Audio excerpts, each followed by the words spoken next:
সুপ্রিয় দর্শক মণ্ডলী, ফ্রন্টলাইন দেখার জন্য আপনাদের সবাইকে স্বাগত জানাচ্ছি। দর্শক মণ্ডলী, আমাদের সঙ্গে রয়েছেন দুজন অতিথি, দুজনই এই ফ্রন্টলাইনে নতুন। আমার বাম দিকে আছেন নাজমুল আশরাফ, সিনিয়র সাংবাদিক, প্রধান সম্পাদক TVN 24। ধন্যবাদ। অনেক ধন্যবাদ আপনাকে। আর আমার ডানে আছেন ব্যারিস্টার আসাদুজ্জামান ফুয়াদ, যুগ্ম সচিব, সদস্য সচিব এবি পার্টি। স্বাগত জানাচ্ছি আপনাকে। আমার মনে হয় নাজমুল, আপনাকে দিয়ে একটু শুরু করি। কি হচ্ছে, কি হবে, আপনার কি মনে হয়? অনেক কঠিন প্রশ্ন মতি ভাই। তার আগে বলি, আপনি এর মধ্যে বলেছেন যে আপনার অনুষ্ঠানে প্রথম, আমি খুব সম্মানিত বোধ করছি। আপনার অনুষ্ঠান আমার খুব লোভনীয় জায়গা মনে হয় এবং আমি সবসময় দেখি আপনার অনুষ্ঠান। যাই হোক, তো আপনি বলছেন যে কি হবে, কি হচ্ছে এটা আমরা প্রতিদিন দেখতে পাচ্ছি। আমরা গণতন্ত্রের জন্য 16 বছর লড়াই করলাম, তারপরে গণ অভ্যুত্থানের মাধ্যমে সেই স্বৈরাচারকে বিদায় করলাম। আমরা গণতন্ত্রে ফিরে যাব, তার জন্য নানান প্রক্রিয়া চলছে, সংস্কার ইত্যাদি ইত্যাদি। কিন্তু এই যে দুই সরকারের মাঝখানের সময়টা, যে অন্তর্বর্তী সরকার দায়িত্বে আছে, অভ্যুত্থান পরবর্তী পরিস্থিতি মোকাবেলা করা কঠিন ছিল এবং তাতে করে অনেক বেগ পেতে হয়েছে অন্তর্বর্তী সরকারকে।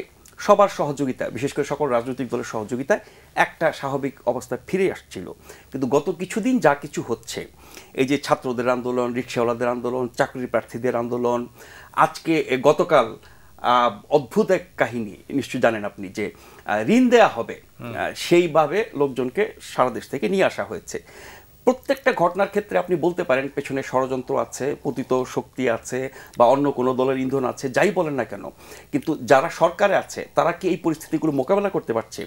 এই যে ঢাকা কলেজ, সিটি কলেজ মারামারি হলো, এরপরে কবি নজরুল কলেজ, সোহরাওয়ার্দী কলেজ, আর হচ্ছে মাহবুবুর রহমান কলেজ, এই 3 কলেজের ঘটনা গত দুদিন আমরা যা দেখলাম, নৈরাজ্য বললেও কম বলা হবে। মনে হবে দেশে কোনো কর্তৃপক্ষ নাই, আইন কানুন কিছুই নাই, পুলিশ থেকেও নাই, সেনাবাহিনী কিছুই করতে পারছে না।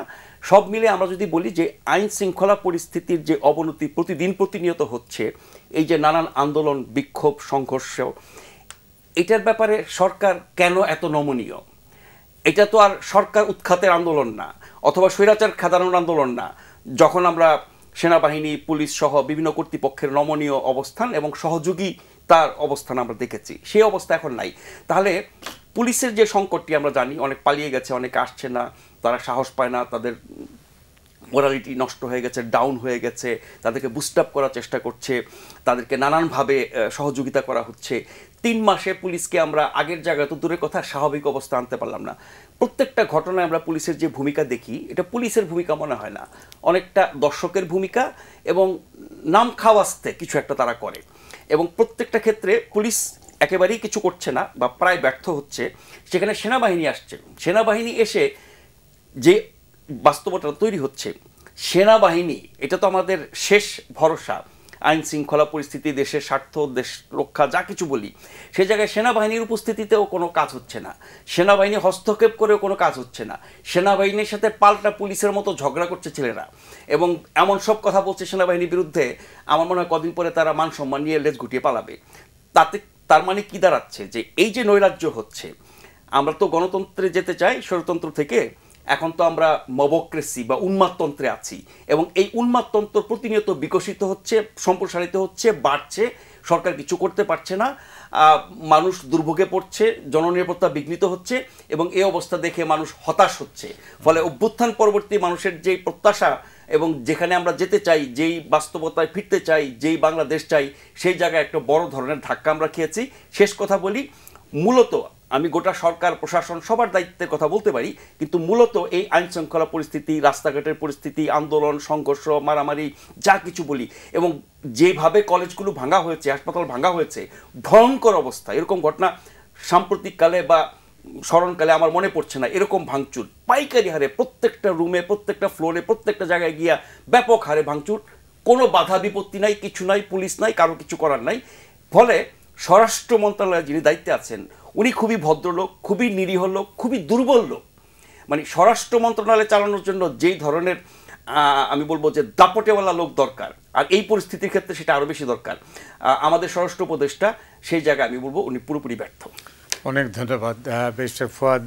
সরকার কেন পারছে না, কারণ নাজমুল আশরাফ কিন্তু একটা পোস্টমর্টম করেছেন যে এই অভ্যুত্থান পরবর্তী 3 মাস যে কয়দিন হয়েছে এই কয়দিনের সরকারের কার্যক্রম আপনি কিভাবে দেখেন?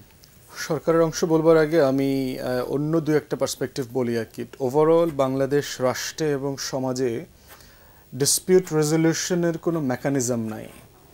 যেমন ধরেন সারা দুনিয়াতে আমরা যারা লন্ডনে ল পড়েছি আমাদের মেডিকেল নেগলিজেন্স বলে একটা সাবজেক্ট আছে, এটার কিন্তু আলাদা ট্রাইব্যুনাল আছে ওখানে বিচারের জন্য।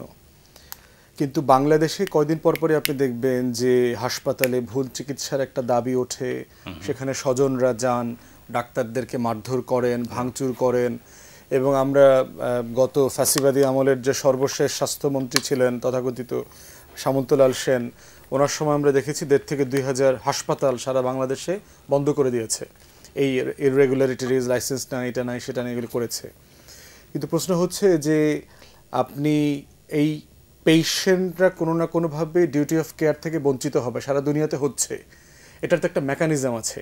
বিদেশে আমি দেখেছি যে হাসপাতালগুলোতে আপনার ইন্টারনাল কমপ্লেইন প্রসিজিওর আছে, সেখানে আপনি কমপ্লেইন করবেন, সেখানে আপনার নেগোসিয়েশন টিম আছে, বাহির থেকে লোক আসবে, তারা আরবিট্রেশন করবার চেষ্টা করবে, বোঝার চেষ্টা করবে।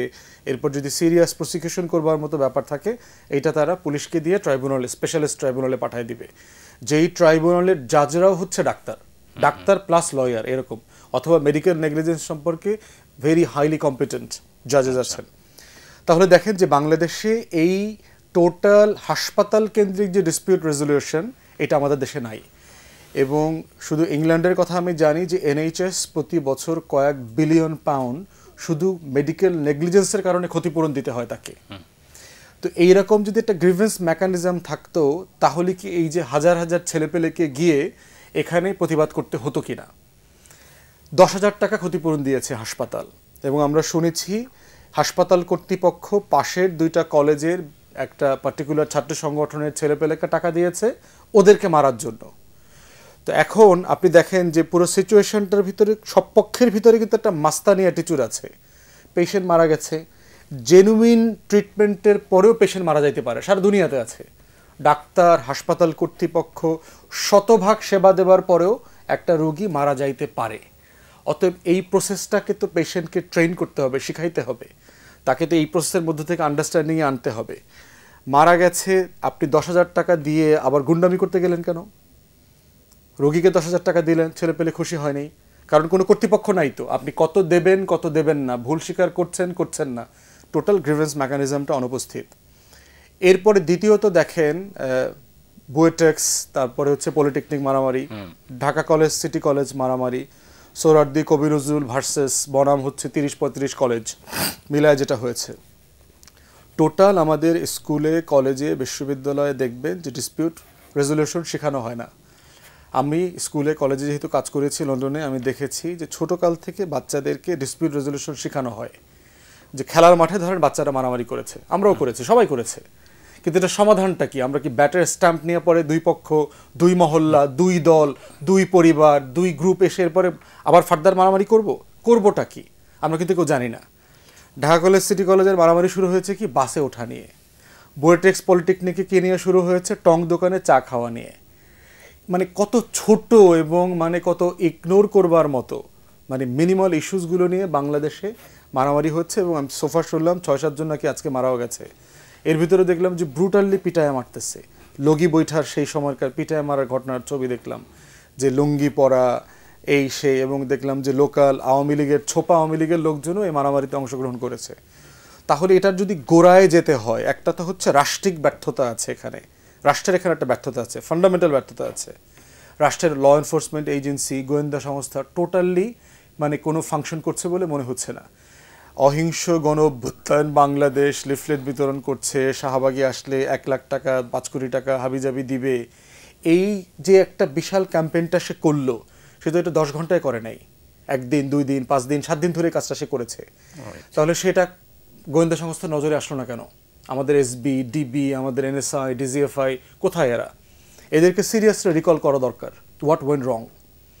থার্ড হচ্ছে এনফোর্সমেন্ট, পুলিশ কোথায়? না কে করবে? এটা করবে অ্যাডমিনিস্ট্রেশন, ইন্টারিম অ্যাডমিনিস্ট্রেশন করবে। যারা দেশের দায়িত্বে আছেন তাদেরকে এগুলো করতে হবে, তাদের দায়িত্ব এগুলো। এবং আমি বোধ করি এগুলো পাবলিক অ্যাকাউন্টেবিলিটি করা দরকার। বিটিভিকে ডেকে এনে লাইভ করা দরকার, ডিজিএফআই, এনএসআই, এসবি, ডিবিকে ডেকে এনে জিজ্ঞেস করা দরকার যে তুমি এটা জানো নাই কেন, অথবা আমরা 2 ঘন্টা আগে জানলাম কেন। ছাত্রদেরকে হুঙ্কার দিয়ে দিয়ে মানে মাস্তানিতে নামানো হচ্ছে কেন?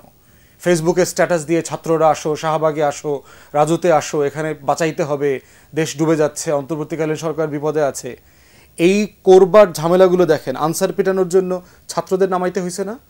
তো ছাত্ররা যদি নেমে নেমে সিচুয়েশন হ্যান্ডেল করতে অভ্যস্ত হয়ে যায়, তখন কিন্তু ওরা কবি নজরুল আর সোহরাওয়ার্দী কলেজে গিয়ে মারামারি করবে। ওরা তখন পলিটেকনিকে আর বুয়েটেক্সের মারামারিটা করবে, কারণ ও বোধ করছে যে এই রাষ্ট্রে সমস্যা সমাধান করতে হলে আমাকে মারামারি করতে হবে, আমাকে লড়াই করতে হবে। থার্ড একটা জায়গা হচ্ছে, এই যে বিশাল জনগোষ্ঠীর ইন্টারভিউ দেখলাম আপনার বাসে করে, যারা মুন্সিগঞ্জ থেকে, আশেপাশের জেলাগুলো থেকে, ঢাকার বসি থেকে এসছে, তাদেরকে যে ইন্টারভিউ করা হয়েছে, তাদের ইন্টারভিউ শুনলে বুঝবেন যে এই দেশের নাগরিক সমাজের অবস্থাটা কি। এদেশের 20 কোটি মানুষ কোন জমানাতে বাস করে? আপনার কাছে মনে হবে তারা 250 বছর 300 বছর আগের গুহা জমানাতে বাস করছে। তারা বিশ্বাস করে যে একটা ছোট্ট লিফলেটে লেখা আছে বলে শাহবাগে গিয়ে পৌঁছলে আমাকে 50,000 1 লাখ টাকা দেওয়া হবে।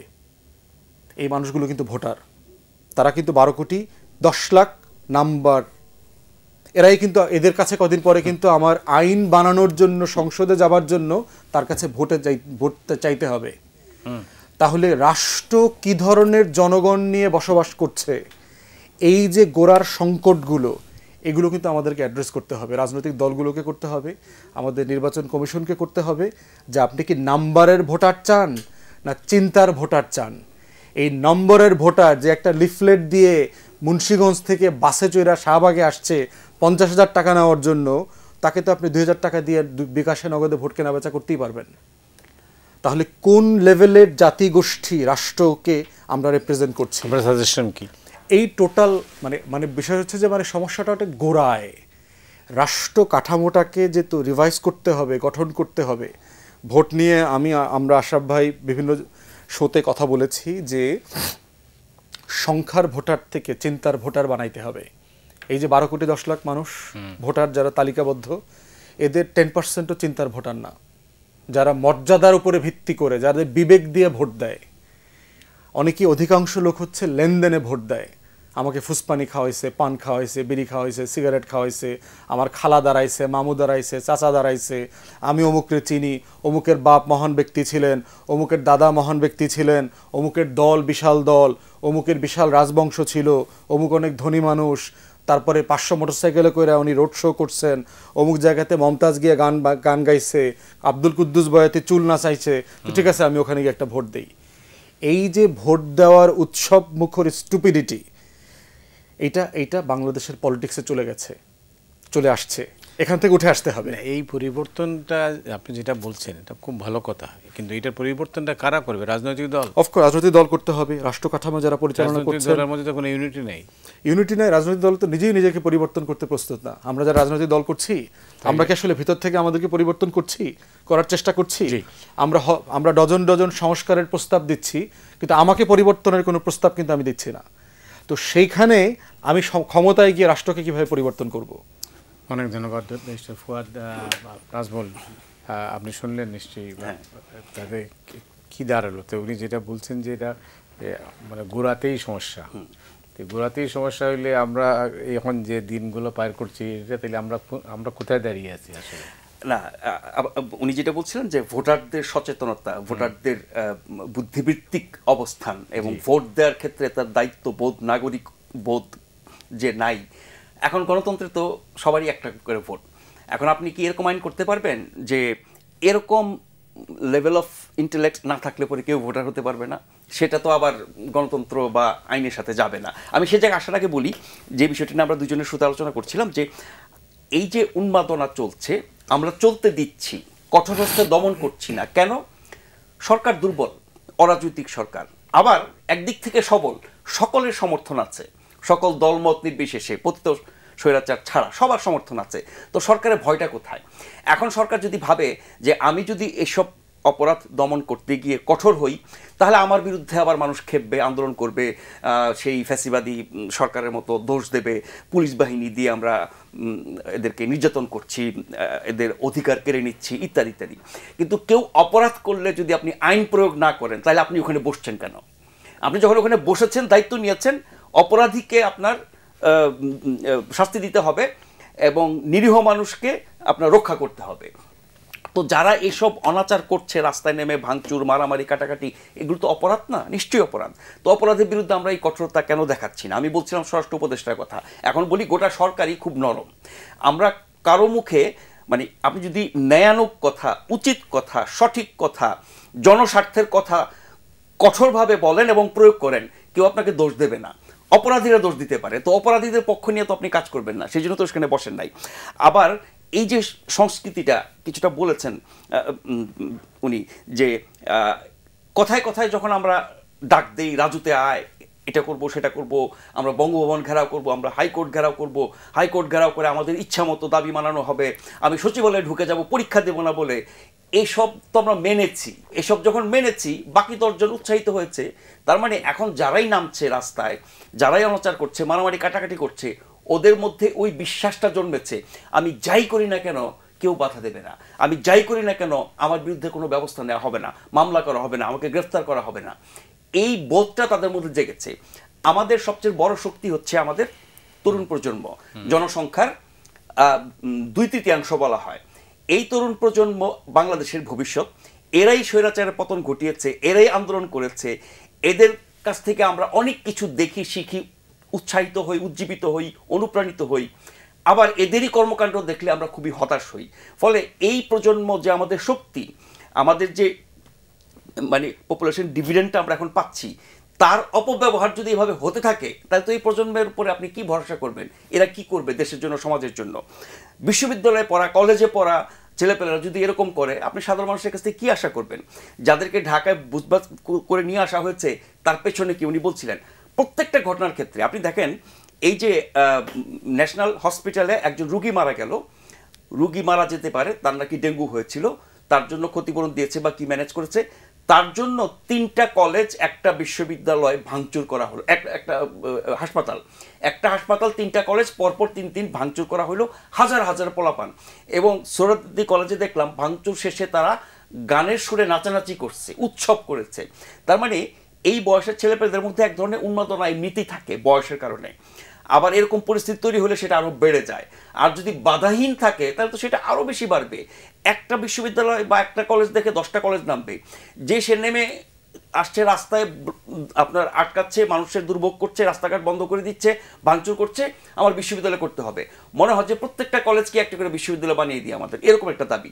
ফলে দাবির যৌক্তিকতা, কখন কিভাবে নামছে, নেমে কি করছে, আইন ভঙ্গ করছে কিনা, এগুলো যদি পুঙ্খানুপুঙ্খ রূপে দেখে আমরা ব্যবস্থা না নেই, তাহলে এই অবস্থা চলতে থাকবে। আমার ধারণা, ধরেন গত 2 দিনে আমরা যা দেখেছি, বা গত 2 মাসে বা 3 মাসে আমরা যা দেখেছি, আপনি কি নিশ্চয়তা দিতে পারেন আগামী 6 মাস এটা চলবে না?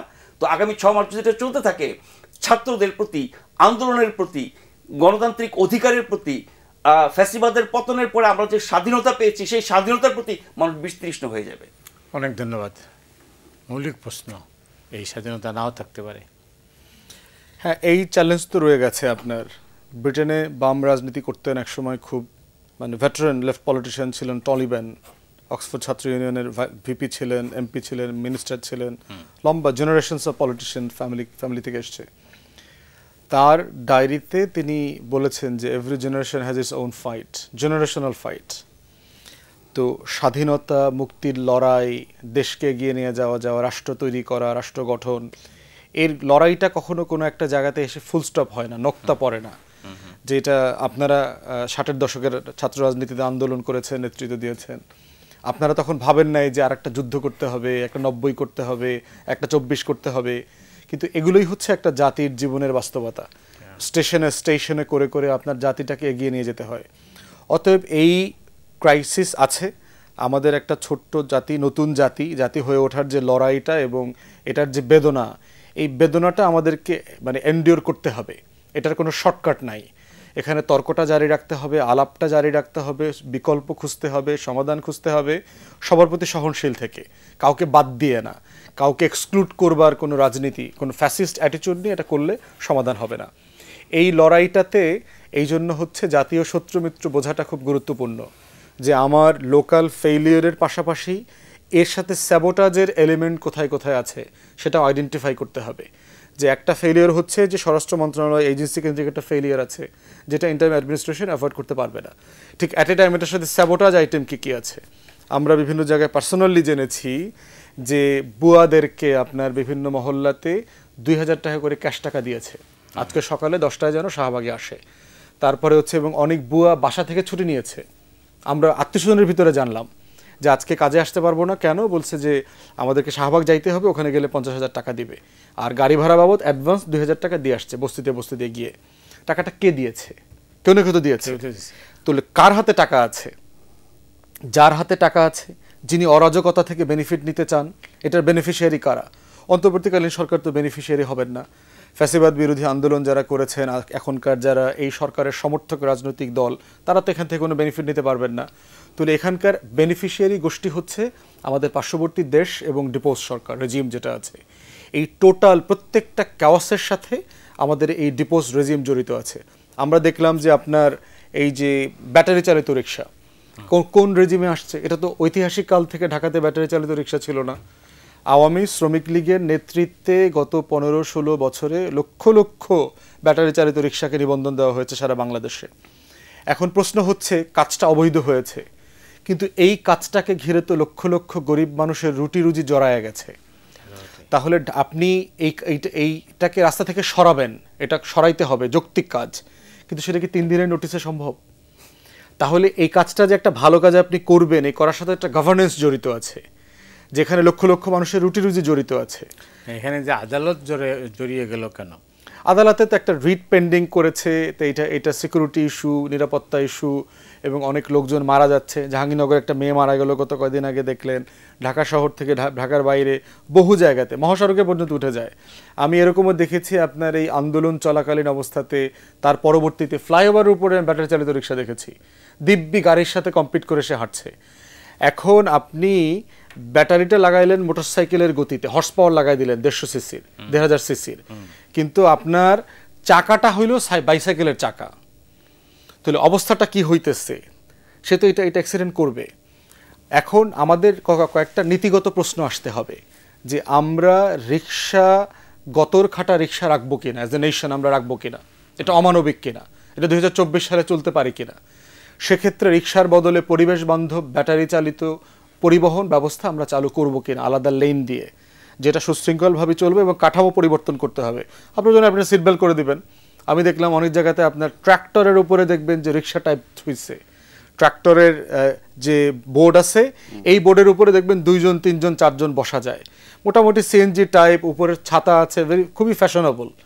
এখন প্রশ্ন হচ্ছে যে আপনার এই রিক্সাটাকে কি আপনি ইভলভ করে একটা কমফোর্টেবল সেফ ট্রান্সপোর্টে টার্ন করবেন কিনা, পরিবেশ বান্ধব হবে সেটা করলে সেটার গতি কী হবে, আপনি সিট বেল্ট বাঁধবেন কিনা। অথবা কোনো কোনো জায়গায় দেখেছি আপনার সামনে একটা ভালো ধরনের জায়গা থাকে, কোনো প্যাসেঞ্জার পড়ে যাবে না। আমাদের ঢাকা রিক্সা কিন্তু একটু ঢালু, ওই রিক্সাগুলো দেখলাম যে ফ্ল্যাট রিক্সা, ওখানে বসলে কমফোর্টেবলি বসা যায় এবং সামনে ধরনী আছে, আপনি পড়বেন না ওখান থেকে। তাহলে এই মডেলগুলো নিয়ে তো কাজ করতে হবে কাউকে না কাউকে। আপনার একটা কমিশন করে, কমিটি করে দিয়ে, যাত্রী কল্যাণ সমিতি, রোড সেফটি নিয়ে যারা কাজ করেন তাদের পরামর্শ নিতে হবে, তাদেরকে সাইড রোডে রাখবেন। সাইড রোডগুলোর অবস্থা এত বেশি হয়েছে, রিক্সার কারণে এখন আপনার হাঁটার পথ নাই সেখানে। এবং আমি বোধ করছি যে বাংলাদেশে একটা বিশাল সাইড রোডকে শুধু ওয়াকওয়ে করে দেওয়া দরকার, শুধু হাঁটতে হবে। বা পৃথিবীর সারা দুনিয়াতে আছে বহু রাস্তায় গাড়ি চলে না, মানুষকে আধা মাইল 1 মাইল হেঁটে যেতে হয়। হুইল চেয়ারের আলাদা পারমিট থাকবে, অথবা যিনি প্রতিবন্ধী আছেন তার আলাদা পারমিট থাকবে, কিন্তু ওভারঅল সাধারণ মানুষ হাঁটতে পারবে না, মানে গাড়ি ব্যবহার করতে পারবে না। আপনি সেরকম সেফ ওয়াকওয়ে করে দেন, তাহলে ফিজিক্যালি তো আমরা আনফিট জাতি। এই রাস্তায় সম্ভব কিনা? সাইড রোডগুলোতে সম্ভব, অনেক রাস্তা আছে, অথবা রাস্তার ডিজাইন চেঞ্জ করতে হবে। কিন্তু প্রশ্ন হচ্ছে এতগুলা মোডের ভেহিকল যদি রাস্তায় চলে, আপনি রোড সেফটি দিতে পারবেন না। এখানে বাস চলছে, প্রাইভেট কার চলছে, সিএনজি চলছে, মোটরসাইকেল চলছে, ভ্যান গাড়ি চলছে, রিক্সা চলছে, ঠেলা গাড়ি চলছে, বাইসাইকেল চলতেছে। একটা রাস্তায় যদি আপনি এত ডিফারেন্ট গতির এবং মোড অফ ট্রান্সপোর্ট দেন, সেই রাস্তা রোড সেফটি আপনি মেনটেন করতে পারবেন না। অতএব টোটাল রাষ্ট্রের ট্রান্সপোর্টকে ওভারহলিং করতে হবে। রিক্সাকে, অটো রিক্সাকে, বাইককে, ইজি বাইককে আপনি ইন আইসোলেশন যদি দেখেন, এটা সমাধান হবে না। দেশে অ্যাম্বুলেন্স এবং পুলিশের গাড়ি যাওয়ার রাস্তা নাই, তো সেই দেশে আপনি এইগুলা কিভাবে বাস্তবায়ন করেন? না, এটাই তো রাষ্ট্রের কাজ, এটাই হচ্ছে আমার রাষ্ট্রের চ্যালেঞ্জ। এগুলো হচ্ছে, ইটস এ ফ্যাক্ট, কিন্তু প্রশ্ন হচ্ছে সমাধানে যেতে হবে। তো সমাধানে যেতে হলে আমাদেরকে এক্সপার্টদেরকে বসাইতে হবে, আলাপ করতে হবে এবং একটা ট্রানজিশনে যেতে হবে। আপনি 3 দিনের নোটিশে 15 লক্ষ মানুষকে বেকার করতে পারেন না, যত খারাপ জিনিস হোক। 24 ঘন্টার নোটিশে আপনি প্লাস্টিক ব্যান করতে পারেন না। 3 দিনের নোটিশে আপনি সেন্ট মার্টিনে যাওয়া বন্ধ করতে পারেন না। 1 সপ্তাহের নোটিশে 200 ইটভাটা আপনি পার্বত্য চট্টগ্রামে ব্যান করতে পারেন না, কারণ এর সাথে লক্ষ লক্ষ মানুষের রুটি রুজি জড়ায় গেছে। অতএব একটা ভুল কাজকে সঠিক করবার একটা প্রসেস ফলো করতে হবে, এটাই হলো গভর্নেন্স। কারণ ওই ভুল কাজটার সাথে লক্ষ লক্ষ মানুষের রুটি রুজি জড়িয়ে গেছে। তৃতীয় বিশ্বের একটা জায়গাতে যেখানে আমার কোটি কোটি মানুষ বেকার, তেমন একটা দেশে যে কোনো জায়গাতে আমার পশ্চিমের মতো করে একটা সিদ্ধান্ত বাস্তবায়ন করতে অনেক সতর্ক হইতে হবে। এবং এটা এনফোর্স করতে পারবেন না আপনি। প্লাস্টিক কোম্পানিতে তো সেনাবাহিনী নিয়ে গেছে, কোম্পানি বন্ধ করতে পারে নাই, তো প্রতিবাদের মুখে ফিরে আসতে হয়েছে। যেটা হচ্ছে যে কি হচ্ছে আপনি বলেছেন, হ্যাঁ, আমার প্রশ্ন ছিল কি হবে। হ্যাঁ, কি হবে আমার আশঙ্কা, আমি চাই আমার আশঙ্কা ভুল হোক। আমার আশঙ্কা এই যে অনাচার, নৈরাজ্য, উন্মাদনা, এটা প্রতিনিয়ত বাড়বে যদি না সরকার এ ব্যাপারে কঠোর হয়। সেটি স্বরাষ্ট্র উপদেষ্টা থেকে শুরু করে পুলিশ, আপনার র্যাব, আনসার, বিজিবি, সেনাবাহিনী, সবাই। আমরা তো যে কোনো ঘটনায় সবাইকে দেখছি, এই গত 2 দিনের ঘটনায় কিন্তু সবাইকে দেখছি মাঠে, কিন্তু পরিস্থিতি তো ওনাদের নিয়ন্ত্রণে নাই, মোকাবেলা নাই। এবং আজকে এই যে মাহবুবুর রহমান কলেজে 2 কলেজ মিলে গিয়ে যে প্রতিশোধ নিল, কারণ আগের দিন তারা এসে তাদের কলেজ ভেঙেছিল, সেই কারণে পুলিশ অনেক পরে ওখানে গেছে। আমরা লাইভেও দেখেছি, আবার ওখানকার লোকজনের বক্তব্য শুনেছি, ছাত্রদের বক্তব্য শুনেছি। তাহলে ওই ছেলেরা আজকে বলছে আমাদের কলেজে এসে ধ্বংস করে দিয়ে গেছে, তো আগের দিন তো তোমরা গিয়ে ওদের 2টা কলেজ ধ্বংস করে দিয়ে আসছো, এবং সেই ছবি আমরা লাইভে দেখেছি বিভিন্ন টেলিভিশনে।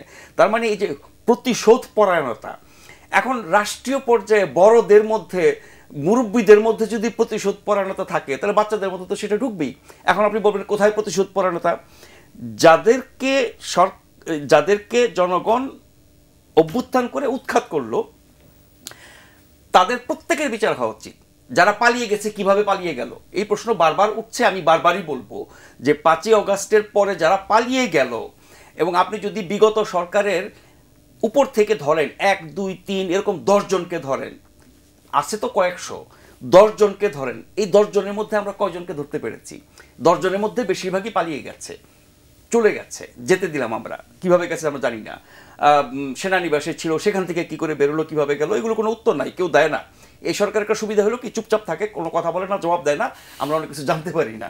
নাহলে প্রশ্ন করলে যদি বলতো, পলিটিক্যাল গভর্নমেন্টের মতো অনেক কিছু বেরিয়ে আসতো, অথবা মিথ্যা কথা বলতো, সেটাও ধরা পড়তো। যাই হোক, অনেক কিছু উত্তর জাতি জানে না, কিন্তু এই অবস্থা আপনি নিয়ন্ত্রণ করছেন না। আর ওই যে ঐক্যের কথাটা কেন বললাম, আমরা সবাই একমত, প্রত্যেকেই বলে, গাল ভরা বলি, জাতীয় ঐক্যমত, জাতীয় ঐক্যমত। ভাই, আপনি জনগণের একটা বিশাল অংশকে বাদ দিয়ে কিসের জাতীয় ঐক্যমত করবেন আপনি? যারা ফ্যাসিবাদ কায়েম করেছে, যারা সরকারের ছিল, যারা মন্ত্রী ছিল, এমপি ছিল, নেতৃত্বে ছিল, দুর্নীতি করেছে, অপকর্ম করেছে, যত রকমের খারাপ কাজ আছে সব কিছু করেছে, এরকম লোকের সংখ্যা কত হবে? 200, 500, 1000, 2000, 5000, ধরে নিলাম 1 লক্ষ। তো বাকি মানুষ যারা তাদের দলের বা তাদের অনুসারী বা তাদের সাথে ছিল বা তাদের রাজনীতিতে বিশ্বাস করে, তারাও তো মানে এখন পলাতক বা সামাজিকভাবে একরকম মানে বিচ্ছিন্ন। যে প্রশ্নটা ব্যারিস্টার ফুয়াদ আপনাকে করতে চাই, যেহেতু আইন নিয়ে কারবার, আইন নিয়ে আপনার সব কিছু, আইন মাথায় আইন রয়েছে, যৌক্তিক মামলা না নিলে 1 মিনিটে সাসপেন্ড করা হবে, টিএমপি কমিশনার বলেছেন। আপনি নিশ্চয়ই জানেন যে এই কয়দিনে শত শত মামলা হয়েছে, একটা মার্ডার কেসের জন্য 250, 340 পর্যন্ত আসামি দেওয়া হয়েছে, গয়রহ যা দেওয়া যায়। এই পটভূমিতেই সম্ভবত দিয়েছেন, কিন্তু যাদের বিরুদ্ধে মামলা হয়েছে, এই মামলাগুলো কি প্রত্যাহার হবে? এইটা তো একটা বড় জায়গা আর কি। সমস্যা হচ্ছে যে আপনি পুলিশ বাহিনীকে গত 16 বছর তাকে ট্রেনিং এবং বাস্তবে কাজ করায় যেভাবে অভ্যস্ত করিয়েছেন, সাডেনলি যদি আপনি তাকে বলেন যে না, তোমাকে আজকে থেকে ইংল্যান্ডের পুলিশের মতো কাজ করতে হবে, তো সে তো ইংল্যান্ডের পুলিশ বলতে কোনো কিছু জিনিস জানে না, তো ওখানে কিভাবে কাজ করে কিভাবে না করে, কোনটা নিবে কোনটা না নিবে, এটার এই ধরনের কোনো শর্টকাট নোটিশ দিয়ে প্রজ্ঞাপন দিয়ে এটা সমাধান হবে না। সমাধান হচ্ছে পুরো ট্রেনিং ওভারহলিং দরকার পুলিশের। এবং এই যে অজ্ঞাতনামার নামে যে আসামি করা, তারপরে চাঁদাবাজি করা একটা জায়গা, তারপরে আমরা দেখতে পাচ্ছি যে বিভিন্ন খুনের মামলায় ধরেন যেখানে হাসিনা, ওবায়দুল কাদের তাদের আসামি আছে, ৭২ নম্বর আসামি হচ্ছে আশরাফ ভাই, কারণ উনি টকশোতে আমার সাথে বেয়াদবি করছিলেন। ৭৪ নম্বর আসামি হইল মতিউর রহমান চৌধুরী, কারণ হচ্ছে উনি আমার বিরুদ্ধে পত্রিকা একটা লিখছিল। ৭৫ নম্বর আসামি হইল আমার চাচতো ভাই, কারণ আমার গ্রামের জমি দখল করছে। এই ঘটনা সারা বাংলাদেশে হচ্ছে এখন, মানে যার যার ব্যক্তিগত শত্রুতা আছে, আসামিকে চেনে না, আসামি কেউ কাউকে চেনে না, কেউ কাউকে চেনে না, অদ্ভুত ব্যাপার। এবং এটা নিয়ে আমার আত্মীয়স্বজনের ভিতরে এটা হয়েছে। আমেরিকাতে থাকে, বাংলাদেশে বেড়াতে এসছে অসুস্থ মাকে দেখতে, স্থানীয়ভাবে প্রভাবশালী সচ্ছল পরিবার, তার কাছ থেকে চাঁদাবাজি করবার জন্য তাকে একটা খুনের মামলা দিয়েছে। তার বাসা হচ্ছে ইব্রাহিমপুরে, ক্যান্টনমেন্টের ওইদিকে, যাত্রাবাড়ির খুনের মামলা দিয়েছে। এইটা নিয়ে এখন চাঁদাবাজি করতেছে। কারণ হচ্ছে কারা দিয়েছে, তার সাথে একই ব্যবসার অন্যান্য যার অন্য একটা রাইভাল কোম্পানি আছে, ওই কোম্পানিটা চায় যে এই কোম্পানিটা পড়ে যাক, তাকে এখন হেনস্থা করবার জন্য দিয়েছে। এবং এটার সাথে স্থানীয় রাজনৈতিক দল এবং পুলিশ ইনভলভ করেছে, এটা দিয়ে তারা চাঁদাবাজি করবে। এই ঘটনাগুলো সারা দেশে হচ্ছে। এই যে দেখেন, ওই যে উপদেষ্টা বশিরউদ্দিন সাহেব, আমরা ওনাকে সবাই চিনি, টিপিক্যাল একজন বিজনেসম্যান, রাজনীতি করেন নাই, কোনো ব্যাকগ্রাউন্ড নাই, দুর্নীতির কোনো অভিযোগ নাই, প্রফেশনাল বিজনেসম্যান, তাকে একটা খুনের আসামি করে ফেলছে। তার ভাই আওয়ামী লীগ করবে সেটা অন্য বিষয়, ওটার বিচার হবে, কিন্তু ভাই আওয়ামী লীগ করে এটা তো আমার কোনো অপরাধ হইতে পারে না। তো সেখানে দেখলাম তাকে আসামি করে তাকে সমালোচিত করা হইলো, কন্ট্রোভার্সিয়াল করে দেওয়ার চেষ্টা করা হয়েছে। তো এই যে কালচারটা আসছে কোত্থেকে, বাংলাদেশে রাজনৈতিক দলের স্থানীয় নেতাকর্মীদের লোকাল কিছু সোর্স অফ ইনকাম আছে, তার ভিতর একটা ইনকাম সোর্স হচ্ছে মামলা। সারা বাংলাদেশে আপনার বড় বড় রাজনৈতিক দলের কিছু দালাল টাইপের লোক থাকে, এরা স্থানীয় প্রশাসন, পুলিশ, কন্ট্রাক্টরি ডিপার্টমেন্টগুলো আছে, ডেভেলপমেন্ট ওয়ার্কস যেখানে হয়, এইগুলোর সাথে একটা আরেকটা চক্র আছে। এই চক্র করে সে আয় উপার্জন করে খায়। তো এবং এটা সে করে যাচ্ছে।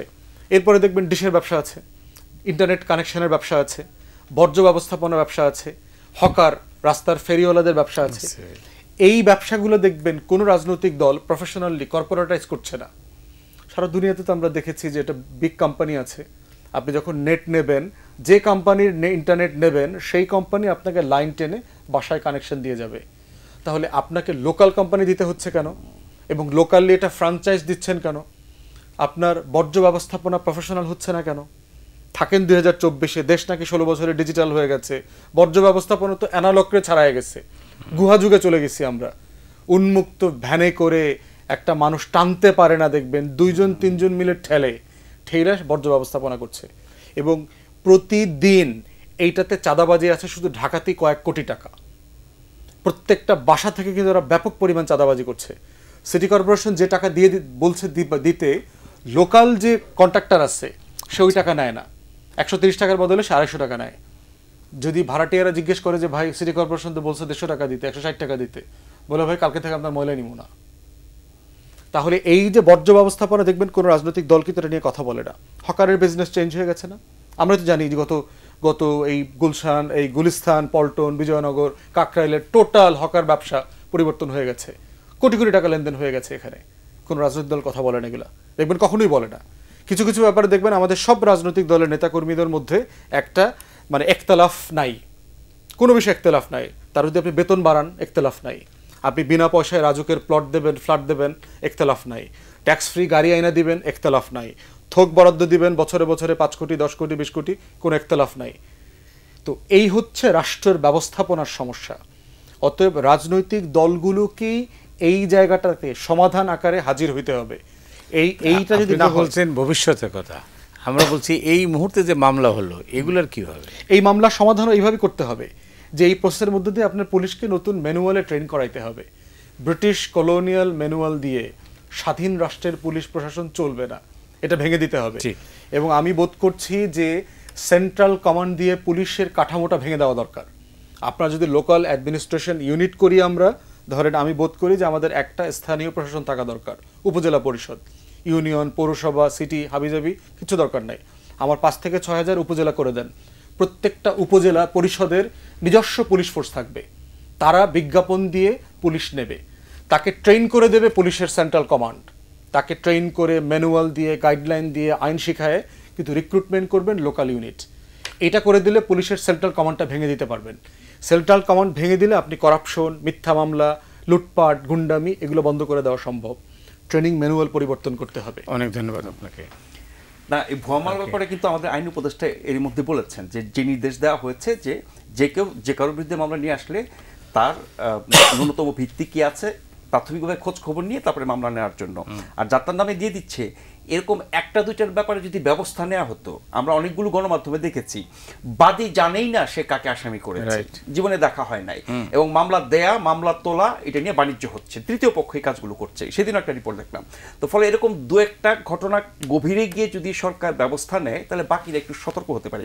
যেটা আমি বিরতির আগে শেষ করতে পারি না সেটা হচ্ছে যে আপনি যা কিছু করতে চান, যে লক্ষ্য অর্জন করতে চান, যেই বাংলাদেশি করতে চান না কেন, মোটা দাগে একটা জাতীয় ঐক্য লাগবে। আমরা ভারতের আগ্রাসন থেকে মুক্ত হয়েছি, আবার না পাকিস্তানের আগ্রাসনে চলে যাই, আমেরিকা না এসে বেশি খবরদারি করে, এরকম বহু ব্যাপার আছে মানে এক্সটার্নাল, সেখানে তো জাতীয় ঐক্য দরকারই আছে।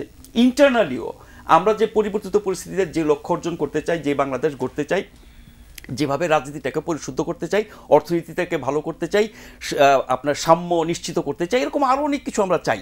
সেই চাওয়াগুলোর ক্ষেত্রে তো মোটা দাগে একটা আপনার ঐক্য লাগবে। সেই ঐক্য শুধু রাজনৈতিক দলগুলোর ঐক্য না, আমি বলছি জনগণের ঐক্য। জনগণের একটা বড় অংশকে তো আমরা বাদ দিয়ে কথা বলছি, জনগণের একটা বড় অংশকে আমরা গুহার ভিতর লুকিয়ে রেখেছি, জনগণের একটা বড় অংশ স্বাভাবিক অবস্থায় নাই, ফলে তারা তাদের অস্তিত্ব রক্ষার জন্য কোনো না কোনো অপকর্মে যুক্ত হবে। এই যে যত ঘটনাগুলো, তার পেছনে কিছুটা উনি বলছিলেন, পেছনে তাদের ইন্ধন থাকতে পারে। এই যে ঋণ দেওয়ার কথা বলে ঢাকায় লোক নিয়ে আসা, কথায় কথায় রাস্তায় লোকজন নেমে যাওয়া, অনাচার করা, সরকারকে বিব্রত করা, মানুষকে কষ্ট দেওয়া, মানে পরিস্থিতি খারাপ করার চেষ্টা তো তারা করবেই। তো তাদেরকে আমি দূরে রেখে, গুহায় রেখে এসব করতে দেব, নাকি তাদেরকে শুদ্ধ করে কাছে এনে একসাথে মিলেমিশে কাজ করব? অপরাধ যারা করেছে প্রত্যেকে শাস্তি হবে, সর্বোচ্চ শাস্তি হওয়া উচিত। কিন্তু লক্ষ লক্ষ কোটি কোটি মানুষ যারা সমর্থক, তারা কি অপরাধ করেছে? যদি অপরাধ কেউ করে থাকে তার বিরুদ্ধে ব্যবস্থা নেন। কিন্তু মোটা দাগে ওই আমলের যত মানুষ, মানে ওই সরকার, ওই দল, ওই দলের সহযোগী, জাতীয় পার্টি 14 দল, উমুক তুমুক, এমনকি ওই আমলে ওই সরকারের বাড়ির আশপাশ দিয়ে হাঁটাফেরা করছে, এরকম লোকজনকেও আমরা এখন শত্রু বানিয়ে ফেলতেছি, তাদেরকে ট্যাগ দিচ্ছি। আপনি এখন ধরেন এই সরকারের বিরুদ্ধে বা বিগত সরকারের পক্ষে না, মানে ওই দলের মানুষের অন্যায়ের বিরুদ্ধে কথা বলেন, সাথে সাথে আপনাকে বলবে যে আপনি তো ফ্যাসিবাদের দোষর, আপনি তো স্বৈরাচারের দোষর। সেই জন্য মানুষ এখন সত্য কথা, উচিত কথা বলতেও ভয় পায়। ফলে এই ভয়টা দূর করে যদি আপনি একটা মোটা দাগে ঐক্য তৈরি না করেন, তাহলে এই যে বিশাল জনগোষ্ঠী অপকর্ম ষড়যন্ত্র করতেই থাকবে। আর যেটা উনি শুরুতে বলছিলেন, এরা যে এসব করতে পারছে কেন? কারণ আমাদের গোয়েন্দা সংস্থা, আমাদের কর্তৃপক্ষ, আমাদের লোকজন সেভাবে কাজ করছে না। এখন আমলারা বলেন, গোয়েন্দারা বলেন, পুলিশ বলেন, অন্য যেসব বাহিনী বলেন, সবাই যদি অসহযোগিতা করে তাহলে কেমনে দেশ চলবে? তাহলে যারা দায়িত্ব নিয়েছেন তারা এই অসহযোগিতা করা মানুষগুলোকে চিহ্নিত করে বাদ দেবেন, না হলে তাদের বিরুদ্ধে ব্যবস্থা নেবেন, না হলে বলবো যে আমি পারছি না। একটা সমাধান তো বের করতে হবে, এইভাবে তো চলতে পারে না। এইভাবে চলতে পারে না, এটা একটা। যাই হোক, তা আমি আপনার সুবিধার জন্য, আলোচনার জন্য আমি দিচ্ছি যে এখন এই মুহূর্তে একটা বিতর্ক আছে। সেই বিতর্কটা হচ্ছে এই মুহূর্তে নির্বাচন না সংস্কার শেষে নির্বাচন, এই নিয়ে একটা বিতর্ক আছে। আপনার মত কি? আমি এর আগে মামলার ব্যাপারে একটা কথা বলি। ইংল্যান্ডে আপনার ক্রিমিনাল কেসেস রিভিউ কমিশন নামে একটা বডি আছে। বাংলাদেশে গত আমলে আপনার রাজনৈতিক মামলা হয়েছে প্রায় 1,32,000-এর উপরে।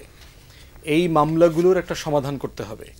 এটা থেকে শুরু করে এখনো যে চলমান মিথ্যা ভোগান্তিমূলক মামলাগুলো আছে, এটার জন্য এই মডেলটা বিবেচনা করে একটা ক্রিমিনাল কেসেস রিভিউ কমিশন করে দেওয়া দরকার। যদিও আমরা দেখতে পাচ্ছি সরকার বিভিন্ন ডিস্ট্রিক্টে চিঠি দিয়ে কমিটি করে দিচ্ছে এগুলো করবার জন্য, কিন্তু এইটা ব্যুরোক্রেসির ভিতরে চলে যাওয়ার কারণে এটা জটিলতা আরও বাড়বে। এটা ইন্ডিপেন্ডেন্ট একটা সেল করে দেওয়া দরকার, ডাইভার্স বড় আকারের সচিবালয় করে দিয়ে সেখানে তারা মামলাগুলোকে স্ক্রুটিনাইজ করা দরকার।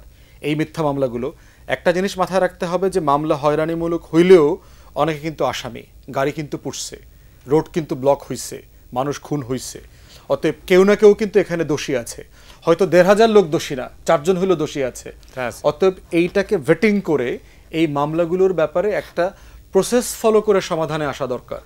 আমরা দেখতে পাচ্ছি যে রাজনৈতিক দলগুলো বলছে ডিসেম্বরের ভিতরে নির্বাহী আদেশ দিয়ে হোম মিনিস্ট্রির মাধ্যমে সব মামলা করে দেওয়া, বাতিল করে দেওয়া, আমি এই পদ্ধতিটাকে রং মনে করি। আমি মনে করি হোম মিনিস্ট্রির এই ধরনের ক্ষমতাই থাকা উচিত না। এটা একটা ইন্ডিপেন্ডেন্ট বডিকে দিয়ে ভেটিং করাইতে হবে, কারণ ভেটিং করাইলে পরেই আপনি বুঝবেন ভুল কোথায় হয়েছে, তখন ওইটার আলোকে আপনি পুলিশ ফোর্সকে মানে অনেক লম্বা প্রক্রিয়া হবে সমানে। আপনি হেনস্থা করবেন না, কাউকে গ্রেফতার করছেন না তো, কাউকে আপনি জেলে দিচ্ছেন না তো, কাউকে তো আপনি বেইলের সুযোগ থেকে বঞ্চিত করছেন না তো, লোকগুলো বাইরে আছে। অতএব তাকে পাসপোর্ট থেকে বঞ্চিত করবেন না। কেউ যদি বিদেশে পড়তে যায়, কোনো ঝামেলা অথবা কাজে যায়, এগুলো সব অধিকার এনশিওর করতে হবে। কিন্তু এই প্রসেসটাকে ভেটিং করাটা জরুরি এই কারণে, তা না হলে আপনি প্রতিষ্ঠান সংস্কার করতে পারবেন না। এই কমিশন ভেটিং করে দেখবেন, আপনাকে রিকমেন্ডেশন দেবে কোথায় কোথায় জুডিশিয়ারি ফেল করেছে, কেন কগনিজেন্সে নিল। এই যে বিচার বিভাগ হাজার হাজার লক্ষ লক্ষ মামলা কগনিজেন্সে নিয়েছে না, সুপিরিয়র কোর্ট নিয়েছে, ডিস্ট্রিক্ট কোর্ট নিয়েছে, কেন নিয়েছে? তারা জাজদেরকে প্রশিক্ষণ দিতে হবে, ট্রেন করতে হবে। এখানে কি এক্সিকিউটিভ ইন্টারফেয়ারেন্স ছিল কিনা, home ministry, law ministry phone করে বলেছে কিনা যে ওকে জামিন দেওয়া যাবে না। জামিন দেওয়া যাবে না বললেই তো আরেকটা মামলা তৈরি হইল, আপনাকে এখন হাইকোর্টে যাওয়া লাগলো কাজটার জন্য।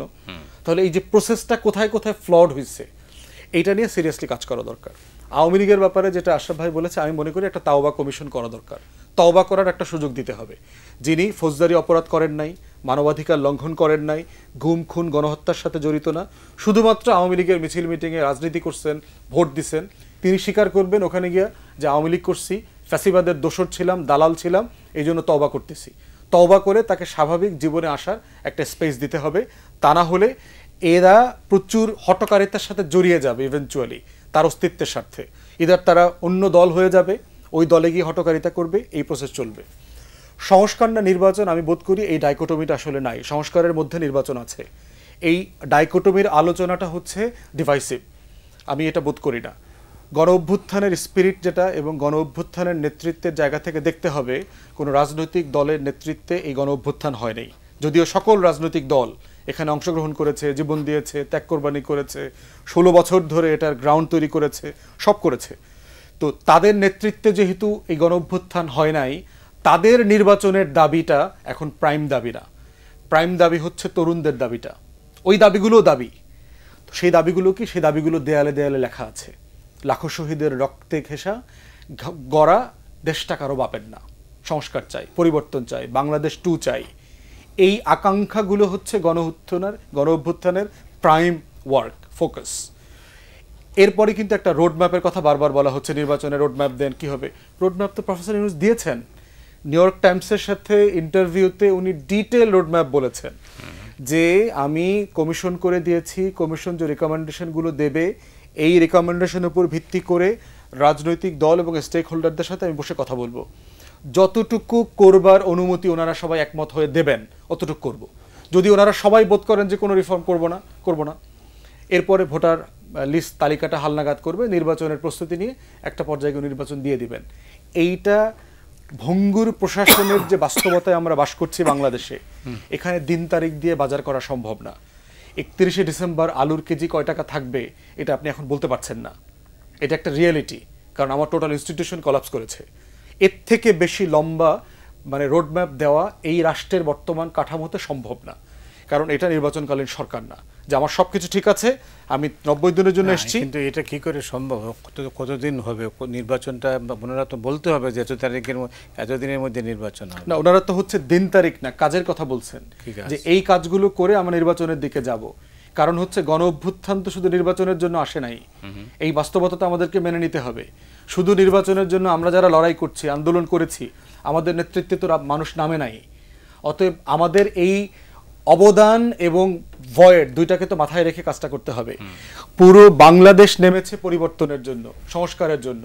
নির্বাচন অবশ্যই এটার অংশ, অবশ্যই সেটা ডায়ালগের মাধ্যমে স্টেক হোল্ডারদের সাথে কথা বলে ঠিক করতে হবে। এটা পারপেচুয়াল না, এটা অনন্তকালের জন্য না। অনেক ধন্যবাদ আপনাকে। না, সেটা হলো কি যে গণ অভ্যুত্থানের চেতনা এখন আমরা যার যার মতো করে ব্যাখ্যা করছি। অভ্যুত্থানের সময় এই যে বৈষম্যবিরোধী ছাত্ররা কি বলেছিল, কি দফা ছিল, কি দাবি ছিল, এগুলো তো আমাদের সবার মুখস্থ, সেদিনের ব্যাপার এখনো লিখিত আছে, অন রেকর্ড আছে। ফলে আমরা অনেক কিছু সেখানে ইম্পোজ করছি কিনা, বা এই যে নির্বাচন, গণতন্ত্রে ফিরে যাওয়া, স্বাভাবিক অবস্থায় ফিরে যাওয়া, এই বিষয়টার সাথে আন্দোলনকারীদের বিরোধটা কেন? আমি জানি না, যেটা বুঝি বক্তব্য শুনে সেটি হচ্ছে যে ওনারা অনেক লম্বা একটা সময় চান, যার মাধ্যমে গোটা রাষ্ট্রটাকে বদলে ফেলে একেবারে নতুন একটা বাংলাদেশ তৈরি করবেন। সেই জন্য এখনও তারা নির্বাচন চান না। আর রাজনৈতিক দলগুলো নির্বাচন চান কারণ তারা 15 বছর নির্বাচন করতে পারে নাই, 15.5 বছর করতে পারেন নাই, দীর্ঘদিন ক্ষমতার বাইরে ছিলেন, সংসদের বাইরে ছিলেন, জনগণের আকাঙ্ক্ষা মিটাতে পারেন নাই। এই সব কিছু মিলিয়ে এবং গণতন্ত্রের তাগিদ তো আছেই, সেই নিয়ে তারা চায়। উনি যেটা বললেন যে ডক্টর ইউনূস রোডম্যাপ দিয়েছেন নিউ ইয়র্ক টাইমসে, উনি জাতির উদ্দেশ্যে ভাষণ দিলেন 100 দিনের মাথায়, তখন কিছুই বললেন না। আর উনি আমেরিকার পত্রিকা ইন্টারভিউ দিয়ে বললেন এটা কি জাতির কজন লোক কিভাবে জানবে, কজন পড়ে বা শুনবে। বিষয়টা হলো কি যে উনি যেটা বলেছেন এটা স্পষ্ট, এবং একই কথা যেটা আপনি বলেন নিউ ইয়র্ক টাইমসে, একই কথা ডেইলি স্টারকে দেওয়া ইন্টারভিউতে বলেছেন যে সংস্কার কমিশনগুলো রিপোর্ট দেওয়ার পরে সেগুলো নিয়ে দলগুলোর সাথে আলোচনা করবেন। দলগুলো যদি বলে আমরা এটুকু করব, এটুকুই করব, যদি বলে করবই না তাহলে এখনই নির্বাচন দিয়ে দিব। ক্লিয়ার। নির্বাচন কমিশনও গঠিত হয়ে গেছে, যদিও এই কমিশন এবং কমিশন গঠনের প্রক্রিয়ার সাথে আমি পুরোপুরি একমত না। এটা পরিবর্তিত পরিস্থিতি, অভ্যুত্থানের লক্ষ্য, আকাঙ্ক্ষা, চেতনা যাই বলি না কেন তার সাথে যায় না। আমরা গতানুগতিকভাবে এই পতিত সরকারের নিয়ম অনুযায়ী, সেই আইন অনুযায়ী একই ধরনের ব্যক্তিদেরকে নিয়ে আমরা নিয়ে আমরা একটা করলাম, সেটা কি হবে আমরা জানি না। কিন্তু নির্বাচন হওয়া উচিত চূড়ান্ত লক্ষ্য। এখন যে আমরা যে বিষয়গুলো নিয়ে আলোচনা সমালোচনা করছি প্রতিনিয়ত, এবং পরিস্থিতি আরও খারাপ হচ্ছে, সামনে আরও খারাপ হতে পারে, এইটা আপনার জনগণের সরকার প্রতিষ্ঠিত না হওয়া পর্যন্ত উন্নতি হবে বলে আমার মনে হয় না। অনেক ধন্যবাদ আপনাকে নাজমুল আশরাফ, আপনাকে এবার ধন্যবাদ জানাচ্ছি। ব্যারিস্টার ফুয়াদ, আপনাকেও ধন্যবাদ জানাচ্ছি। হাতে সময় নেই, শেষ করতে হচ্ছে। দর্শক মণ্ডলী, আপনারা যারা এই অনুষ্ঠান দেখলেন আপনাদের সবাইকে ধন্যবাদ জানিয়ে আজকের মতো এখানেই বিদায় নিচ্ছি।